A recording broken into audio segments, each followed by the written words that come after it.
Actually, I'm supposed to give this testimony on the Commanding the Day Midnight Prayer platform for Dunamis Church, but I haven't done that yet.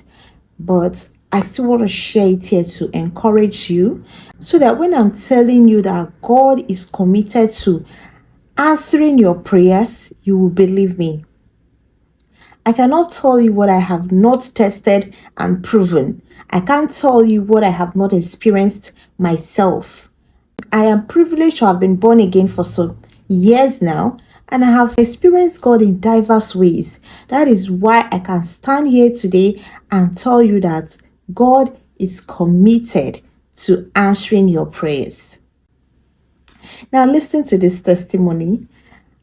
Last year, when I was still a student, a point came where completing my school fees became a challenge because it took me months to get a job here in Canada. So all the money I was spending for feeding, for rent, was coming from Nigeria. Because of the exchange rate at that time, I was exchanging a lot and getting little in dollars. A friend of mine introduced me to that Commanding the Day Midnight Prayer, and I joined them, and I actually loved the prayer, so I started joining them more often. Few days down the line, because I'm sure that was not up to 2 weeks that I joined them, the man of God mentioned my name. It was surprising to me. He mentioned my name and said that God is giving me the grace for speed, that things will no longer be difficult for me. You know, like before you get something, you stress out, you stress yourself out to get one thing, and then before you get another, you also stress yourself out. Now he said that I was no longer going to stress to get things to happen for me.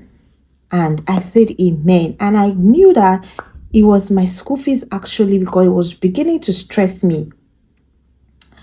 Then 2 days later, I was just discussing with one of my housemates about my issue with school fees and all that. She was like, no problem. And the funniest part is that I had discussed it with her previously, and she did not suggest to give me any money.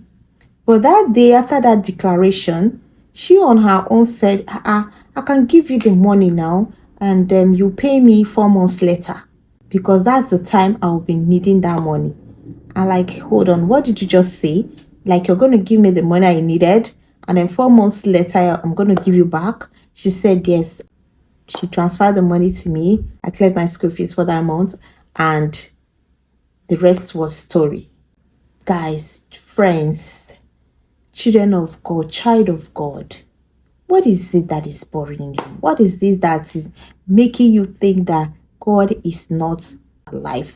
What is it that is weakening your faith? All these things I'm saying is to bring you to a point where you know that if God is doing it for others, he can do it for you. Please be encouraged in your heart. Be really, really encouraged in your heart that God is looking out for your welfare. If you don't mind, if there's any issue you want me to pray with you about, please, maybe you can drop it in the comment section. You can join the prayer if you want, but I'm not saying this to tell you to go and join the prayers. But if you do, you will be blessed. So guys, what is that problem that you have that is making you believe that God is not faithful? That is making you believe that God is not listening to your prayers, that God has forgotten you. Look, God has not forgotten you.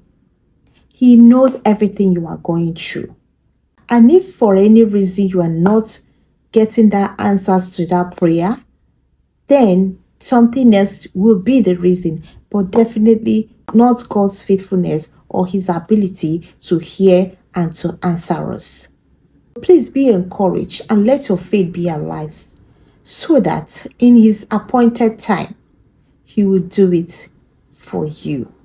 Thank you guys for watching, and I'll see you in my next video.